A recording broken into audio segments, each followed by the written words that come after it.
Hello students, welcome back to my channel. हम जैसे कि पिछले लेक्चर में डिस्कस कर चुके थे ह्यूमन मेल रिप्रोडक्टिव सिस्टम के external genital organs.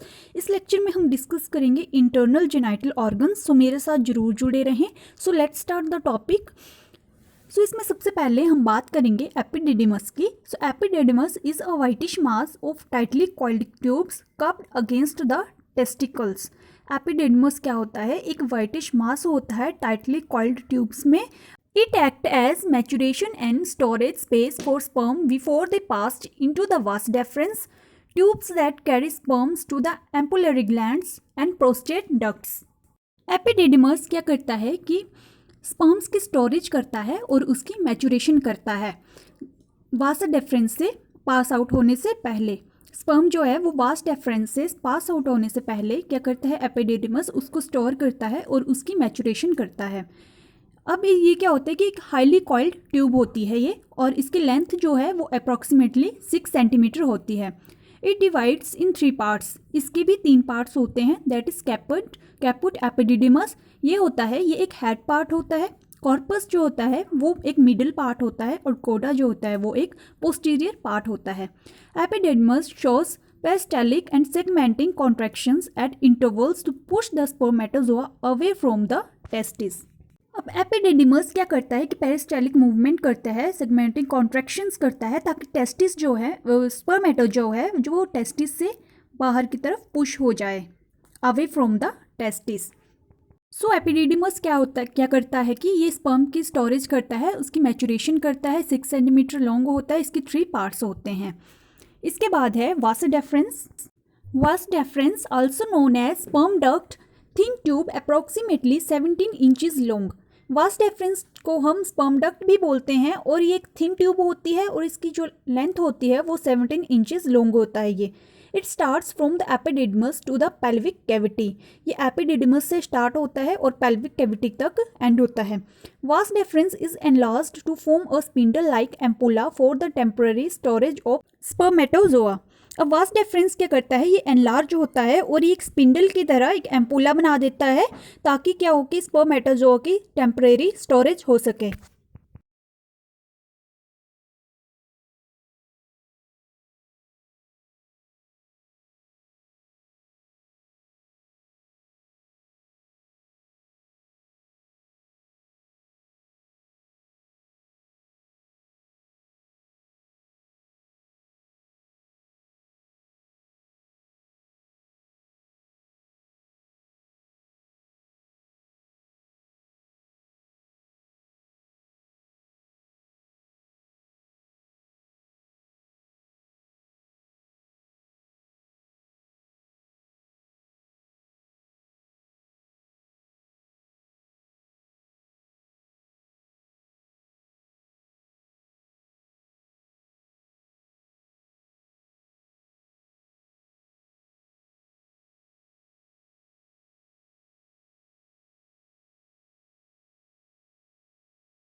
Each testis formed of 900 sperms forming seminiferous tubules also called crypts। जो हर टेस्टिस में क्या होता है कि 900 स्पर्म्स होते हैं जो क्या फॉर्म करते हैं? सेमनीफेरस ट्यूब्यूल्स, जिसको हम क्रिप्ट्स बोलते हैं। वास डेफरेंस के बाद है टेस्टिस। टेस्टिस को आपको बड़े ध्यान से समझना है, ये एक बहुत ही इजी टॉपिक है। टेस्टिस क्या होता है? ये एक प्राइमरी सेक्स ऑर्गन है। ये कहाँ प्रेजेंट होता है? ये in scrotal sex between the legs के बीच में, स्क्रोटल सेक्स में ये प्रेजेंट होता है। एक कॉर्ड लाइक स्ट्रक्चर होता है जिसको हम ग्यूबरनिक्यूलम बोलते हैं। Scrotum consist of dartos muscle. Scrotums में क्या होते हैं? कुछ मसल्स आती हैं, जैसे कि dartos muscles, cremaster muscles, skin tunica dartos and tunica vaginalis layers. अगर हम टेस्टिस के टीएस करें तो इसके भी 3 लेयर्स आती हैं। ये 3 लेयर्स आपको एग्जाम में भी पूछे जा सकते हैं कि इसकी आउटर लेयर कौन सी है, मिडिल कौन सी है, या इनर कौन सी है। इनर जो आउटर है वो है ट्यूनिका वेजिनालिस, मिडिल है ट्यूनिका एल्बुजिनिया एंड इनर है ट्यूनिका वेसिकुलोसा। अब क्या होता है कि टेस्टिस में 900 स्पर्म्स होते हैं, ठीक है, और ये क्या फॉर्म करते हैं? सेमनीफेरस ट्यूब्यूल्स, जिसको हम बोलते हैं क्रिप्ट्स। क्या होता है कि testis is formed of 900 sperms. Testis किससे बना होता है? 900 स्पर्म्स से। और ये क्या फॉर्म करते हैं? सेमनीफेरस ट्यूब्यूल्स, जिसको हम क्रिप्स बोलते हैं। अब टेस्टिस का जो एंडोक्राइन पार्ट होता है, जो क्या सीक्रेट करता है endocrine part? Only hormones. So ये किस चीज़ से बना होता है? ये ग्रुप ऑफ सेल से बना होता है, जिसको हम क्या बोलते हैं? इंटरस्टिशियल सेल्स और लेडिक सेल्स। ठीक है, जो एंडोक्राइन पार्ट होता है वो ग्रुप ऑफ सेल से बना होता है, जिसको हम इंटरस्टिशियल सेल्स या सेल्स ऑफ लेडिक्स बोलते हैं, या फिर लेडिक सेल्स। अब ये जो इंटरस्टिशियल सेल्स होते हैं ये चाइल्डहुड में प्रेजेंट नहीं होते हैं, ये बचपन में प्रेजेंट नहीं होते हैं, लेकिन ये कब पाए जाते हैं?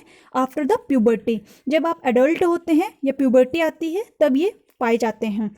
अब क्या होता है कि this form about 20% of the testicular mass in the adult. अब अडल्ट में इसका जो मास होता है, कितना मास आता है इसका? 20%। अगर हम आउटसाइड से इनर साइड की तरफ लेयर्स की बात करें तो सेमनीफेरस ट्यूब्यूल्स की भी कुछ लेयर्स आती हैं।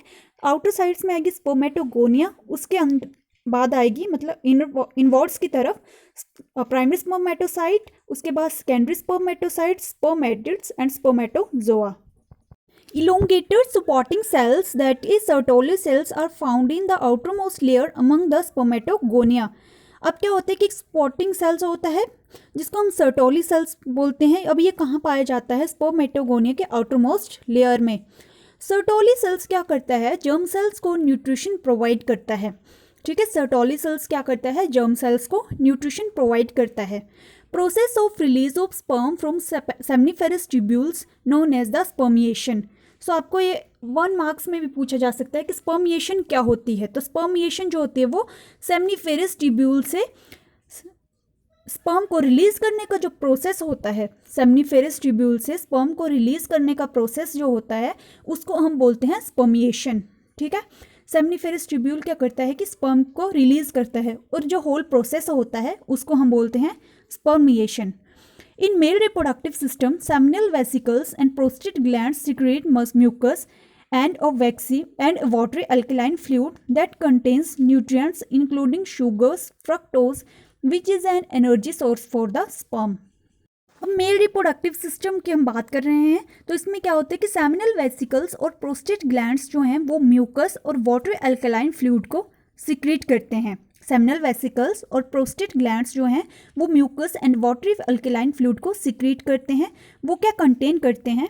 क्या कंटेन करते हैं? Sugars, fructose. अब ये किसके लिए हेल्पफुल होते हैं? स्पर्म के लिए क्या प्रोवाइड करते हैं? स्पर्म को एनर्जी प्रोवाइड करते हैं। ये है टेस्टिस। होप सो स्टूडेंट्स आपको ये टॉपिक हेल्पफुल रहा होगा। नेक्स्ट लेक्चर में हम डिस्कस करेंगे एक्सेसरी ग्लैंड्स। आप मेरे साथ ज़रूर जुड़े रहें। मेरे चैनल पे नए हैं तो ज़रूर सब्सक्राइब करें, वीडियो को ज़रूर लाइक करें और अपने फ्रेंड्स के साथ शेयर करना ना भूलें। Thanks for watching, keep spotting. Thank you so much.